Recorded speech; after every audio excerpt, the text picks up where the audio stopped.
We are back, MLS Aces Podcast. This is your host, Tom Sweezy, and we are sticking to the New Year's resolution. 2 episodes a week, our interviews, and our typical episode every single Thursday that is dropping. And another special guest joined with me, Mark Fishkin of the Seeing Red podcast.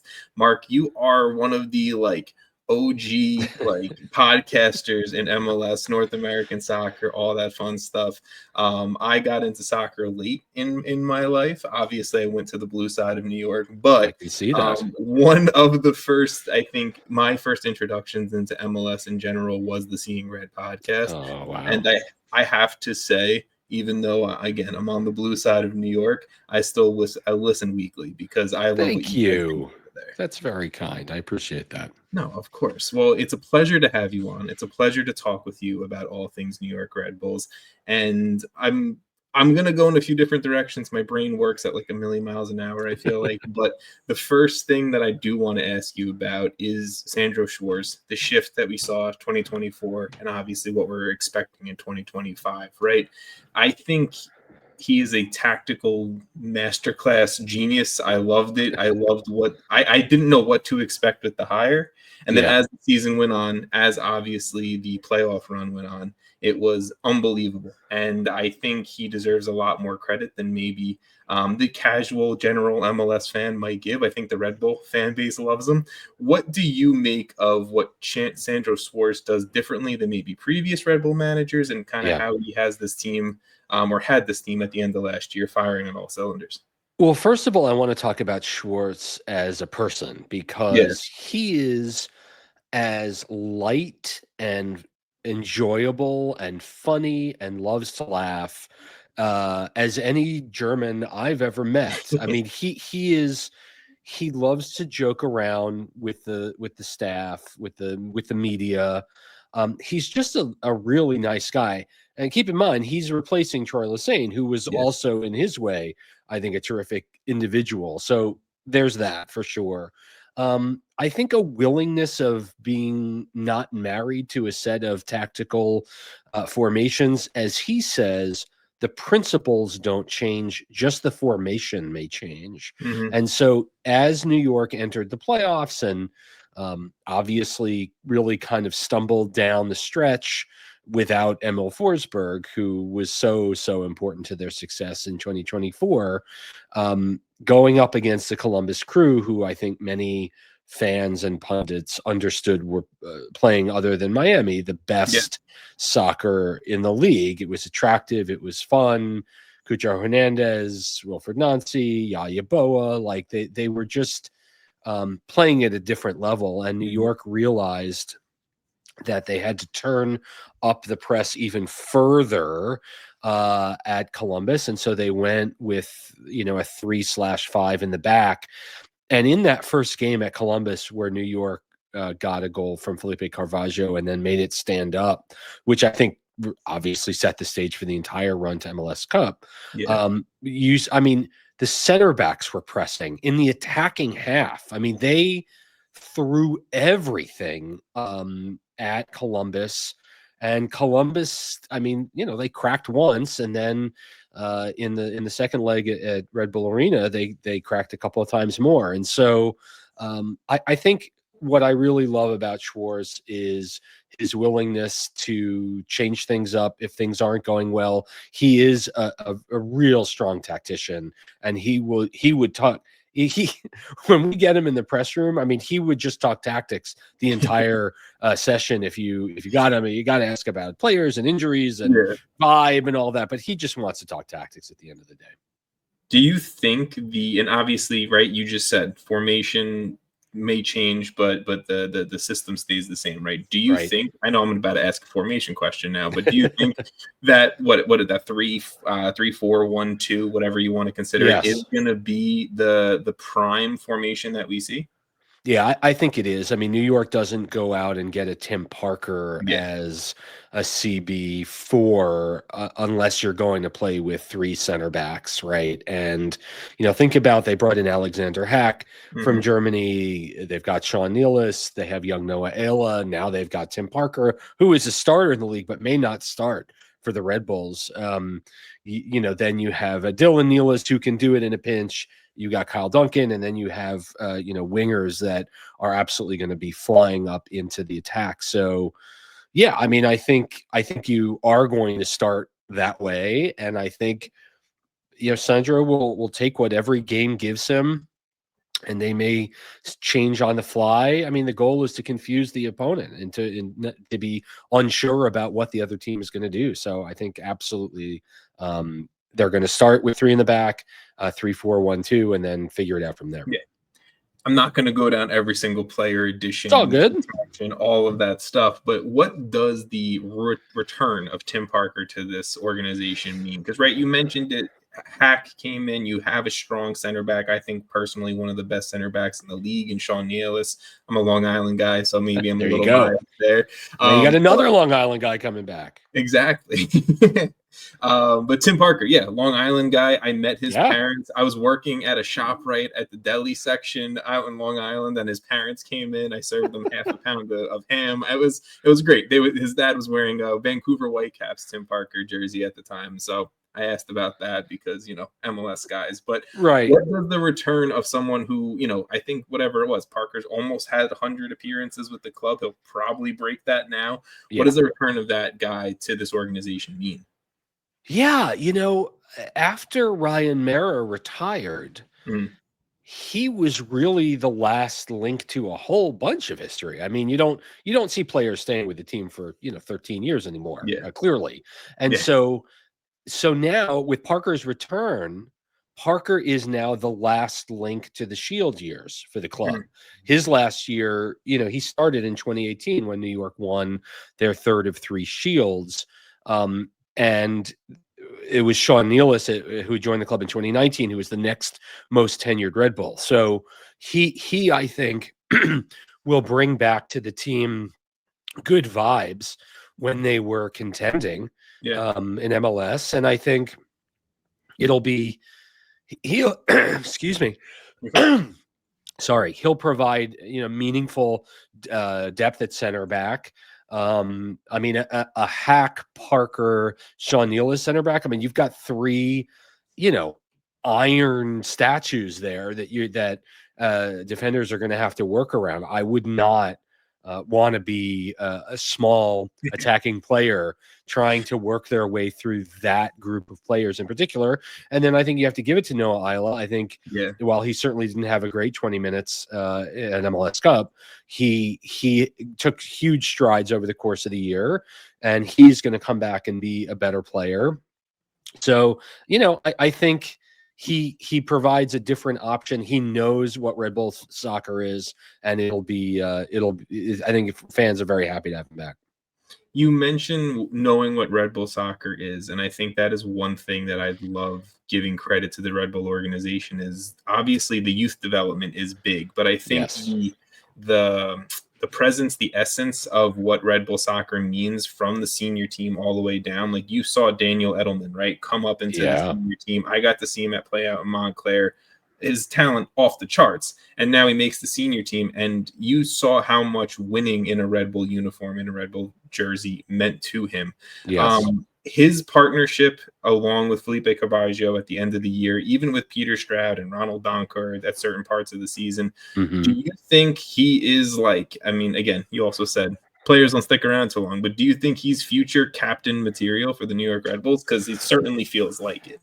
Yeah, I mean, he had obviously a disastrous spell at captain in the 5-1 City win at Red Bull Arena. That was the worst home loss in the series for New York. And I'm truly convinced that New York doesn't go to MLS Cup without having to go through that loss. I can agree with that. It was really like the nadir of the entire season. And Danny Edelman is a guy who is mature beyond his years.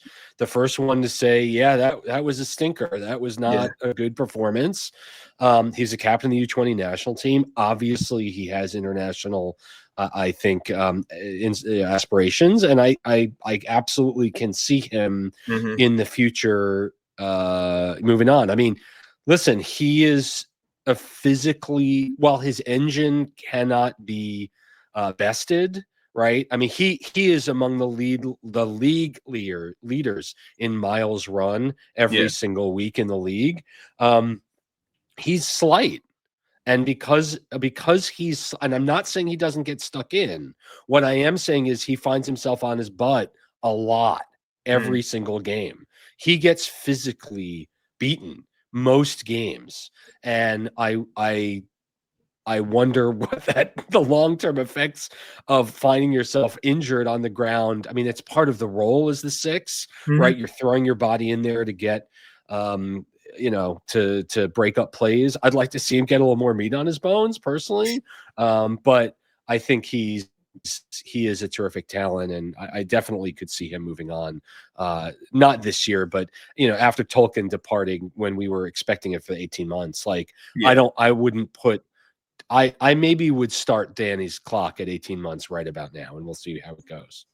I think that's fair. Like summer post World Cup. 26, yeah. It seems about fair. And I mean, you mentioned it too. Obviously, well, you mentioned it, we mentioned it, whatever. Sean Yalis, Tim Parker, Alexander Hack, maybe a little bit more of a physical group to help support a Danny Edleman in the midfield. Maybe that sounds good to me if I'm a New York Red Bull fan. But you mentioned John Tolkin, right? Obviously, a key piece, someone who, again, I would probably say is one of the best, if not the best, at his position in all of Major League Soccer before his departure from the league. Who do you think takes up and steps up as that starting role? I feel like it's Marcelo Morales, right? The new addition that they brought in. Raheem Edwards, obviously MLS veteran. They also, right, officially brought up Omar Valencia. He has some international experience at a pretty young age. There seems like a few options to try to see who can maybe be the John Tolkin kind of stopgap or long-term replacement. Yeah, I mean, I think given the fact that Marcelo Morales, who at age 20, 21 has played 110 times already for Universidad de Chile. Like he's, I mean, that's the kind of pedigree that you want coming into the league. And yes, it's Chile. I get it. But I mean, he's a professional player.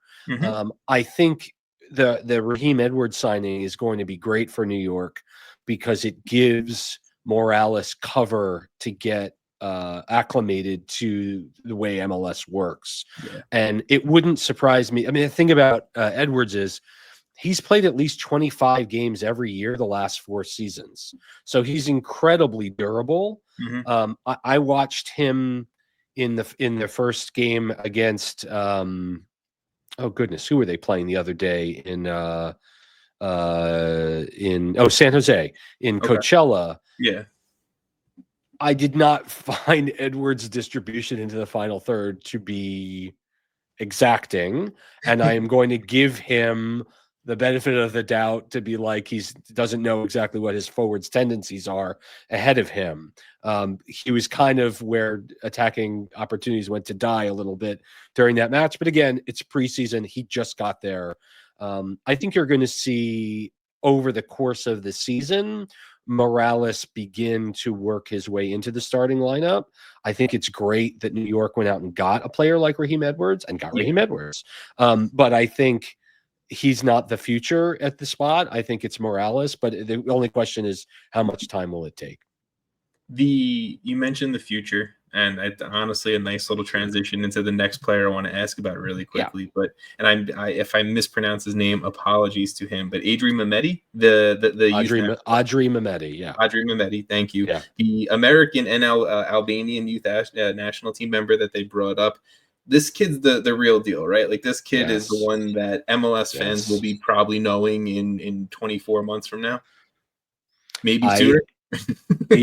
I mean, it's a crowded midfield right now.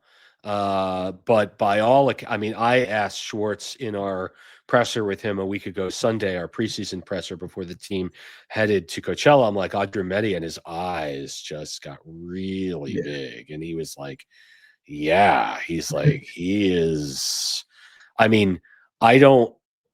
The natural comparisons that Red Bull fans and MLS fans will make is Tyler Adams. And there's only one Tyler Adams, But from what I'm hearing from folks in my world who have paid a lot of attention to the academy, which frankly, I don't pay a lot of attention, but that's okay. Folks are very, very high on Mehmeti. He's 15 and he is showing out, at least in preseason, against, grown men, and he's able to move the ball. Yeah, he looks like the real deal. I think we just have to let him continue to cook, playing with the two team, maybe getting his MLS debut this year, and then thinking about how to work him in. And when you think about that, as we talked about Danny Edelman, like what's the pipeline look like? Yeah. I mean, I'm old enough to remember Dax McCarty moved out of New York so Tyler Adams could play. Yeah. So it'll be interesting to see when he's going to be able to show on the field. I mean, I've been able to watch him preseason, and obviously at this point, I'm like kind of wherever I can find a preseason game, I'm watching a preseason game, get my MLS fix in now. Yeah. And I've seen a little bit of him, and this is the first time I've really you saw the signing. I heard some people talking about him, right? Listen to Soccer Wise, and David Goss went nuts about him. Yeah. And it was like, okay, like let me kind of get a glimpse at what this kid is. And you don't watch him and you don't think he's 15 years old. That's not at all. What he screams about his game, which is a good thing for sure. Yeah. I mean, he's a Eddie Johnson style grown ass man. I mean, he is a man, and he's 15 years old, and he plays like an adult, and it's going to be fun to watch. Well, let's go from a man to the man of 2024, and I'm going to say that's Emil Forsberg. I think the dude was the central anchor, central piece to what the playoff run was around. And, for a long time when we were doing our playoff previews and previewing every matchup and whatnot, and, hand up, me and a million other people picked Columbus to beat the Red Bulls, right? Okay, so I just want to say, I've been following this league since day one. I have never seen a consensus, and I'm not calling anyone out. Yeah. No one picked New York. Not just, few people are picking. No one. Not one. Nobody thought that New York could get by Columbus, and they totally used that to help get them psyched up. And I didn't pick them to get by Columbus. I mean, how could you look at the metrics from the two regular seasons and say, I can totally see the upset here? Nobody saw it. No one. And I mean, look, you can look at the metrics, you can look at the result, you can look at vibes, whatever you want to look at ultimately. And I sometimes steer away from underlying numbers, and I'm like, sometimes I just like to watch the game with my eyes, and I'm like, that's a cool player. That dude's really good. And the underlying metrics hate him. And I'm like, well, don't know what I'm talking about, I guess. Right. Emil Forsberg, right, was that guy. And you can look at the underlying numbers, you can look at what he was doing on the field. And I said during our playoff previews, I was like, if the Red Bulls are going to cause an upset, it's going to be because Emil Forsberg is either gathering all the attention and everyone else can go out and play, or Emil Forsberg is the dude, is the man stepping up and setting things up. Obviously, right, like a Felipe Carbaggio, like very nice goal, and he had a few big goals in the playoff run. Yes, he did. Emil Forsberg, I think, was still the MVP of the team, whether we're talking the playoffs or arguably, I guess, the whole season. But do you expect maybe, or hopefully, knock on wood, a little bit of a healthier version of Forsberg in 2025? Or do you think 2024 is a little bit of a maybe a reality? I don't know. I mean, I think it, New York was cruising in the first third of the season. Yeah. They were 8-3-5 after 16 games. I mean, they were there was a week where they were on top of the East. There was a point where I'm like, Forsberg's beating Messi for MVP of the league. Yeah, well, you could. I mean, okay. So here's my thought on that. If your team has a worse record with you on the field, you don't get to be the MVP, and that's what happened in Miami. I mean, I get it. I know Leo Messi, lying in his bed in Argentina, thought that one day he'd win the Landon Donovan MVP award for MLS. We all know he dreamed about that from the time he was a young boy. But I don't know how more stark it could have been, right? Look at the team's record with him and without him. Yeah. I mean, Forsberg was the Red Bulls 24 season in many ways. And it didn't necessarily have to be the stats on the field. It's just, I mean, he's the coach on the field, and he's loud and he's vocal, and he knows when to hug and he knows when to yell. And he's the kind of player that every team in MLS should have, right? I mean, a guy that's been there and done it, and maybe he can't do it like he used to at the, there are more than 5 soccer leagues in the world. So he was everything that the Red Bulls could have asked for. And yes, we hope that he stays healthy this year. It's the thing of this. I was talking with a few different people around the U.S. soccer world, and one of the things that I'm a New York City fan. You're a Red Bull fan, but one of the things that I hate about the soccer market in New York is the conglomerate down soccer vibe. Yeah. Right. Yeah. I look at other clubs. I look at a Cincinnati, a Columbus, what the Galaxy, LAFC, what they do, and the independent, sure, we're going to go with the vibes all episode, right? The independent vibe of the organizations really do, I feel like, build something special. And if there is a positive about the larger football group conglomerate, right, an opportunity for an Emil Forsberg or someone like that to come in and be a game changer for 2 seasons, 3 seasons, however long it is, but be that guy for a group and build a winning organization from the top down. So I agree. Yeah. Forsberg is that guy. And, I don't know if you want to make a comment about the conglomerate thing, but go for it. No, I mean, listen, the Metro Stars were owned by a conglomerate too. I mean, the community, there's so much money in this market.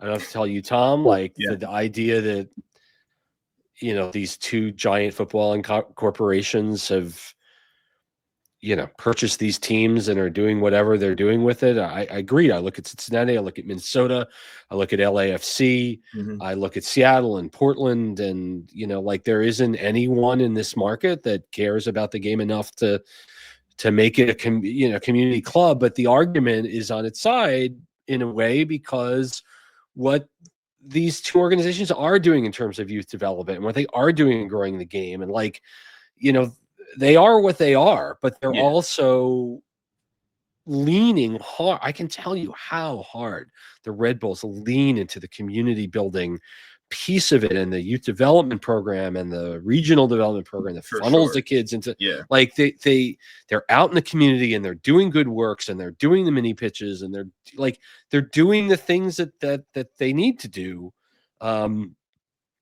It's sometimes it's great and sometimes it's less great. For people not in I moved to Jersey in the last few years, so I'm still learning geographically, right? Okay. But for people who don't know, the Red Bulls, I mean, they span all over the state, all over the region, multiple states and everything like that. But when I learned where Red Bulls 2 were out in Montclair to, where Red Bull Stadium is in Harrison, New Jersey, and when you go to Hoboken, and, I've been to Hoboken, I like to have a few drinks from time to time down there. Red Bulls are everywhere. And it's what they do, I think, truly blows New York City out of the water in terms of presence in state, in region, in everything like that. So something, again, it'll be interesting to see when the Blue Stadium opens. And, by the way, as a lifelong Met fan, your background is breaking my brain because I'm only supporting one of those teams. But I mean, I think, listen, when the stadium opens there, I think it's going to be a whole new everything. And I agree. And that'll be exciting for you guys. And I mean, to say a long time coming is a massive understatement. But I mean, they do what they can. I mean, there are people that bemoan they want the Metro Stars back. The Metro Stars did not perform on the field in any way like the current ownership of the team has done, and you don't have the stadium the same way. If it was Uncle Phil was owning the team. I mean, they were they were their third team. So I think it has worked out very well. Yes, there are times where it is frustrating, but when you do something like pay for game tickets for 2,500 fans, that's nice. I mean, people were, and you do this amazing tailgate and t-shirts for everyone. Like, it was pretty cool out there. I mean, it was a great day. It was You got very, out very to LA for the game? Oh yeah, I was Awesome. not gonna That miss is, that. I would assume not. I just don't want to assume. No, it was a phenomenal day. And again, LA had not lost at home all season. The only game they lost was a game, I think it was the home game when they played the Coliseum against LAFC, and they lost that game. It was their home game. They won every game, or they did not lose once at Dignity Health Sports Park. Yeah. And, New York hit the post late, and they had a penalty shout in injury time that they just didn't call. I mean, Elias Manuel just got blown up in the box. They didn't call it. So you go down by 1 goal in the final on the road. It's like, yeah, okay. All right. It was a great year. It was a great run. Yes. No, it's honestly, it's a run that I think Red Bull fans should look back at. And now look, I think in the New York Red Bull, New York City rivalry, it went back and forth. Now you guys have us in the playoff win. And I think that's something, look, if New York City did it, I'd be making my comments and all that too. It was a special night. Yeah. It really was. It was an incredible, incredible night. And excuse me, all I'll say is, I mean, there were so many Red Bull fans at that game. Yeah. And at 2-0, the City fans stopped. Yeah. They stopped. The supporters stopped. Everybody stopped. And it was really a moment for Red Bull fans that it was very, very, very special. Almost as special as the final. And I don't mean that lightly. Like, going in the first ever playoff derby and Carvajo's goal and then Van Zier and the frustration mounting, like, it was a special night for the team. I don't know, honestly, like what win or what moment was more special. The Columbus, New York City, making it to the final, like all of that, like really just, I think, encapsulated how meaningful that was to the organization, to the team, to fans. I think maybe more importantly, or most importantly, in all of it. And it was really, really cool. I have one final question for you. Sure. The attack, right? I think that was the thing last year where it was like, okay, you guys have Lewis Morgan. He's not on a DP deal, but the dude's producing like a DP. Dante Van Zier gone. Eric Maxime Choupo-Moting in. He's a little bit older on a DP deal, and people are going to go back and forth out of that. I think it's fine. I'm not overly pressed about that. And then you have the evil Tom Bogert, Victor Bogash, which in this entire group, mixed with a bunch of very talented young forwards that are coming up. Who are you most looking forward to of saying, like, okay, this is going to be the guy or group of guys that are really going to maybe be the catalyst in the attack? Sure. Well, I want to first of all go back and talk about the 2024 attack. Mm-hmm.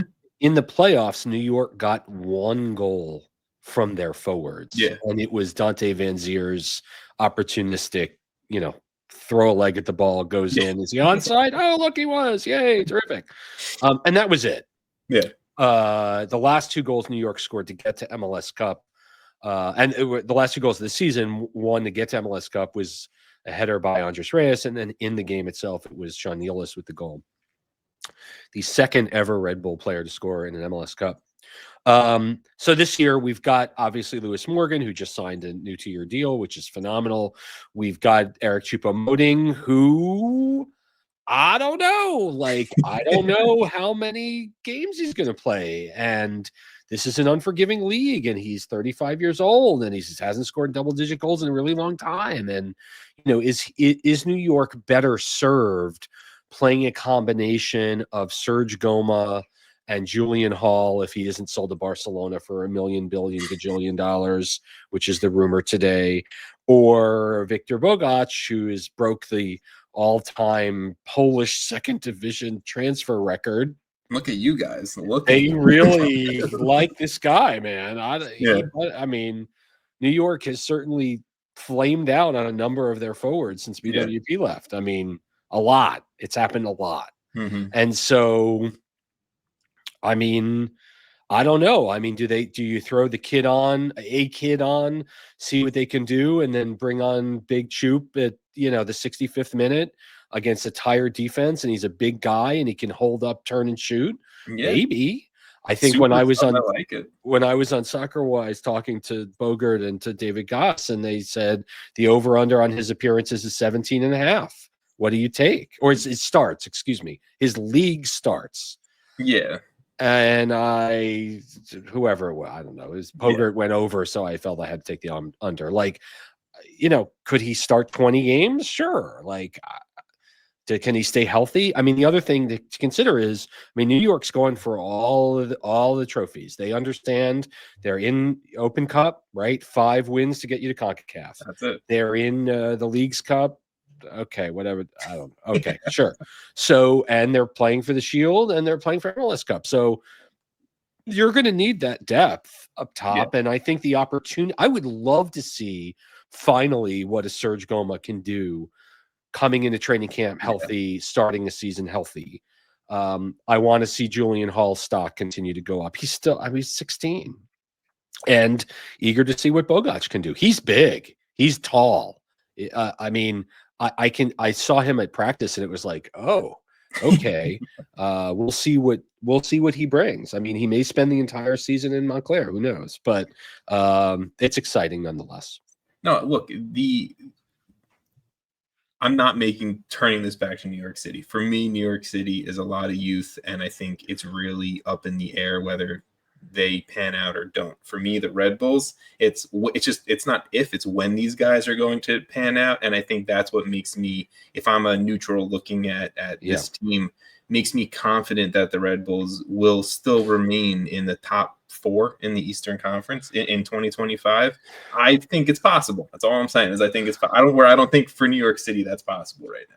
I mean, I not to go deep on New York City, but it does seem a little strange. Like it's just outbound only. We just loan everyone out. That's it.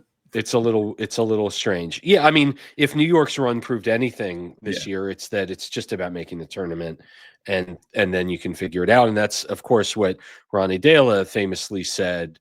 You make the playoffs and then one time you win it. And my response was, or you never win it. Yeah, because we make it every year and we never win it. So it'll happen eventually. And for you and your fans, I hope for you guys it's this year, but as the true New York City fan in me, I hope it's not. But that's where I'll leave it. Okay. Thank you so much. Mark, tell the listeners, if they don't know, which you should, because again, Mark, one of the OGs in soccer podcasting in North America and everything like that. Tell the listeners where they can find you, find your work, and everything like that. Sure. Very kind. The show is called Seeing Red, the New York Soccer Roundup. You can find it on most platforms at Seeing Red NY. We're on YouTube. We're in your ear. We're on Blue Sky. We're on the Gram. The website is seeingredpod.com. There's no reason to go there. It just has links to go to all the other places. But if you're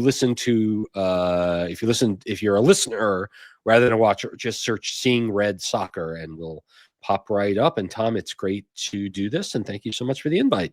No, of course. Thank you so much, Mark. I appreciate it. Enjoy. And hopefully we're talking to you again soon. All right, let's go Mets.